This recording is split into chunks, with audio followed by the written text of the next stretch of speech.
Sobra 50 ka mga kabataang mahiligon sa pagdula og basketball ang gibansay nila Philippine basketball legend Jerry Codiniera ug Letra Knights team captain Kurt Rayson atol sa GMA Masterclass The Sports Series sa Davao City.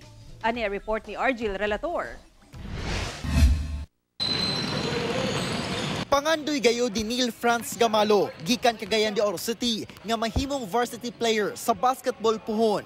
Busa, bisan sa 8 ka oras nga biyahe padulong Davao City, uban ang pamilya, misalmot gayud siya sa GMA Masterclass The Sports Series, isip walk-in camper. Unta makuha sa ko mga eskwelahan nga mga varsity para ma-proud akong pamilya. Nagpasalamat mi kay bisag walk-in ra mi, wala man gusto kitagaan mi og kanang time nga gawat siya, nakadula siya. Ya, kami pamilya na kita kay mi.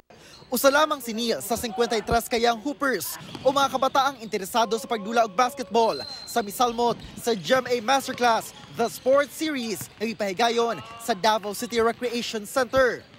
Gikan sa warm-up, drills, hangtod na sa aktual nga basketball game.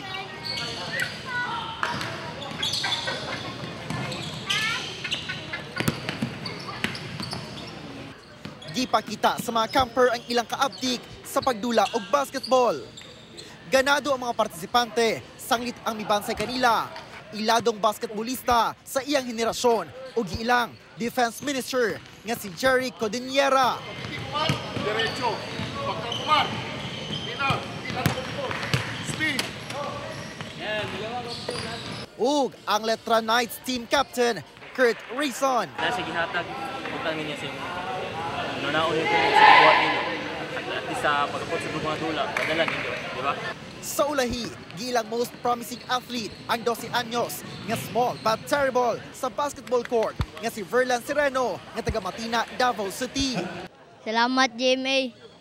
So far naman, masaya ako kasi nakita ko din yung ano ako dati, ganito din ako dati na isang bata na mangarap din na makapaglaro sa malaking school, malaking liga. So nakita ko sa kanila na porsigido naman sila eh. May mga bata na yun, willing talaga maglaro. Yung mga bata naman siyempre medyo marami pang mga mistakes yan. And talagang it's our job to correct their mistake. It's just to remind them, mentor them properly while they're doing the drills. Expected naman yon as coaches na. Kauban si Matthew Awing sa kamera. Ako si Argil Relator para sa One Mindanao.